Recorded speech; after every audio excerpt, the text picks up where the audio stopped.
მოგესალმებით, მადლობა მოწვევისთვის. სასამართლო პროცესები ეს ბრალი, რაც წაყენებული აქვს პოლიტიკურ ლიდერებს, ეს არის აბსურდი, ძალიან მარტივად რომ ვთქვათ. ბიძინა ივანიშვილის არ ჭირდება რამე რო დააშავა არ არის საჭირო. ბიძინა ივანიშვილის უნდა და იჭერს პოლიტიკურ ასე ვთქვათ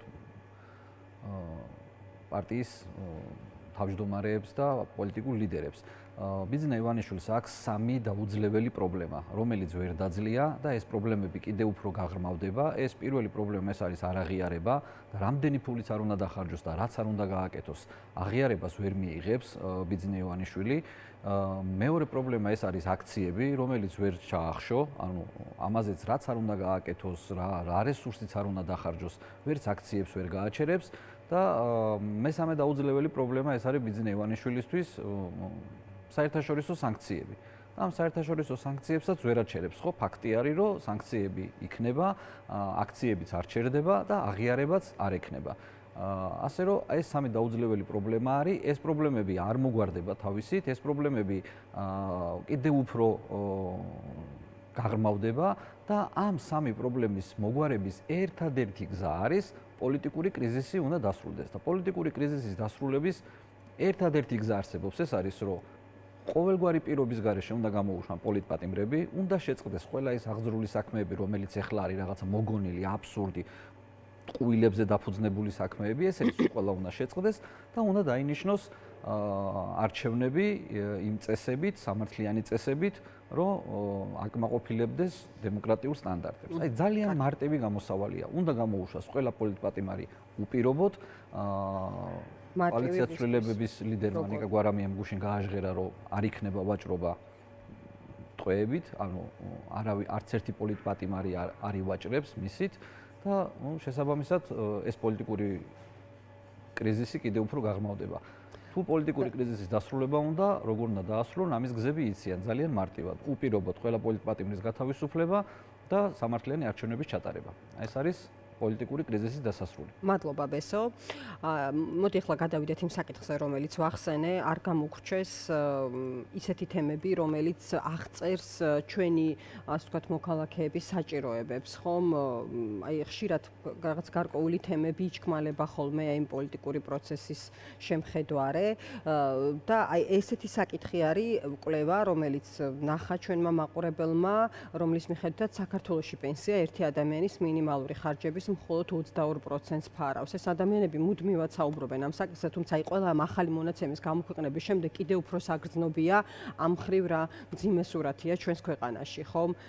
რითით მას შეგიძლია ბესო ამასთან დაკავშირებით? ანუ 22%-ს ფარავს ბოლო კვლევის მიხედვით საქართველოში პენსია ერთი ადამიანის მინიმალური ხარჯების. ხალბატონო, მოდით ცოტა ხანი ციფრებს დავანებოთ თავი, ხო? აი რაღაც პროცენტების გამოანგარიშებას, შედარებას, ინდექსაციებს, მოდით სულ ყველაფერს თავი დავანებოთ. ძალიან მარტივი კითხვა უნდა დავსვა, დღეს პენსიონერს ერთი თვის განმავლობაში მისი პენსია ყოფნის თუ არა.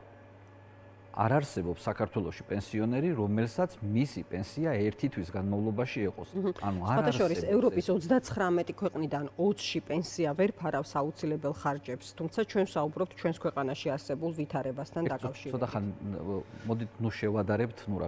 არა, არ ვადარებ, ფაქტს ვიძახი. ადგილზე რა სიტუაცია. რაზეც არის ამ კვლევაში. არ ყოფნის პირველადი მოხმარების პროდუქტს და პირველადი მოხმარების ნივთებსაც არ ყოფნის ერთი თვის პენსია. ანუ როგორ უნდა გაიზარდოს პენსია? ანუ ფული ციდან ხო არ ცვივა. პენსია რო გაიზარდოს ბიუჯეტში უნდა იყოს უფრო მეტი ფული ვიდრე არის. ეს ხო ძალიან მარტივია. ბიუჯეტში ფული როგორ უნდა მოხდეს? ბიუჯეტში ფული მოდის ინვესტიციით, როდესაც შემოდის ინვესტიცია ასაქმებს ადამიანებს და შემდეგ ამ საქართველოს მოქალაქეების მიერ გადახდილი თანხა ხდება ბიუჯეტში და ამ ბიუჯეტის მერე შემდეგ იზრდება პენსია იქნება თუ სოციალური დახმარებები. დღეს საქართველოში ინვესტიციები არ შემოდის და ინვესტიციები რო საქართველოში არ შემოდის, ეს არის როგორ გითხრათ, პოლიტიკური კრიზისიდან გამომდინარე. იმიტომ რომ არც ერთი ნორმალური და ცივილური ქვეყანა ჩვენს ხელისუფლებას, ანუ საქართველოს ხელისუფლებას, ქართულ ოცნებას არ აღიარებს. და როდესაც მაგალითად გერმანიის მთავრობა არ აღიარებს საქართველოს მთავრობას, რომელი გერმანელი ინვესტორი შემოვა საქართველოში. ანუ ეგ ხო გამორიცხულია. შესაბამისად ინვესტორების პრობლემა არის, რადგან ინვესტორი არ არის, არ იქმნება სამუშაო ადგილები. სამუშაო ადგილები არ იქმნება, ბიუჯეტიც არ ივსება. ეხლა მოდი მეორე ციფრი ვნახოთ, ხო, რომელიც მზარდია და არაკლებადი. ეს არის სოციალურად დაუცველთა სიები. სოციალურად დაუცველთა სიები იზრდება რაოდენობრივად. ანუ სოციალურად დაუცველთა სიების გაზრდა ეს იმას ნიშნავს, რომ ამ ადამიანებმა დაკარგეს სამსახურები და საჭიროებენ სახელმწიფო დახმარებას. ანუ შესაბამისად, აი ამ მოცემულობით ვერც ერთ შემთხვევაში პენსია ვერ გაიზრდება. პენსია რო გაიზარდოს, ბევრი ფული უნდა იყოს ბიუჯეტში. ეხლა გადახედვაც როგორც არ უნდა გადახედო ამ სიებს, როგორც არ უნდა გადახედო ამ სიებს, როგორც არ უნდა იანგარიშო, ერთადერთი ციფრი, რომლის მანიპულაციაც ფიზიკურად ეხლა შეუძლებელია, ეს არის განცხადებების რაოდენობის ციფრი. რამდენმა საქართველოს მოქალაქემ მიმართა ჯანდაცვის სამინისტროს, რომ მას ჭირდება დახმარება სახელმწიფოსგან. ეხლა მოდი გადავიდეთ შემდეგზე. ანუ ეხლა არსებული ბიუჯეტი როგორი ხარჯება, ხო? ანუ იმის მაგივრად, რომ ეკონომიკური კრიზისი, პოლიტიკური კრიზისი და მთავრობამ, ასე ვთქვათ, ცოტა ეკონომიურად რო დახარჯოს ბიუჯეტი, ამის მაგივრად რას აკეთებს? ამის მაგივრად ჩვენ ხედავთ, რომ ძვირადღირებული ავტომობილები, რომლებიც მათ ემსახურებათ, მაგალითად, პარლამენტში 99 დეპუტატია, 51 დეპუტატს მანქანა ემსახურება. ძალიან მარტივ კითხვას ვსვამ, აი მაგალითად ზარქუას რატო ემსახურება მანქანა? ანუ რა სახელმწიფო დოვლაც ქმნის ახლა ზარქუა, ან რა საზოგადოებრივ სიკეთეს ემსახურება მისი მანქანა? ანუ რატომ უნდა ემსახურებოდეს ზარქუას მანქანა?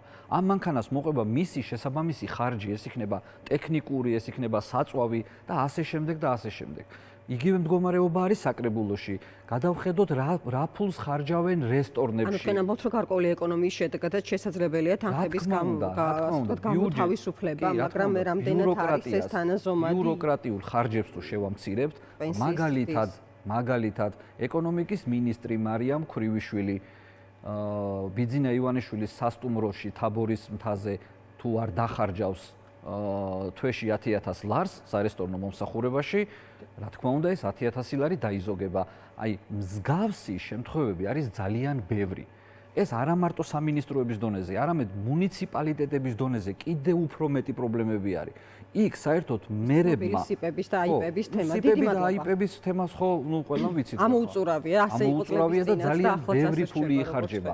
ამიტომ პენსიების ზრდა მოხდება იმ შემთხვევაში, როდესაც იქნება პოლიტიკური კრიზისი დაძლეული, როდესაც ჩვენ მოვალთ ხელისუფლებაში და როდესაც ქართული ოცნება წავა ხელისუფლებიდან. დაგემშვიდობები, ბესოდონაძე იყო ჩვენი სტუდიის სტუმარი. 3 საათზე უკვე ახალი ამბების დრო არის TV პირველზე, ჩვენ კიდევ შევხვდებით.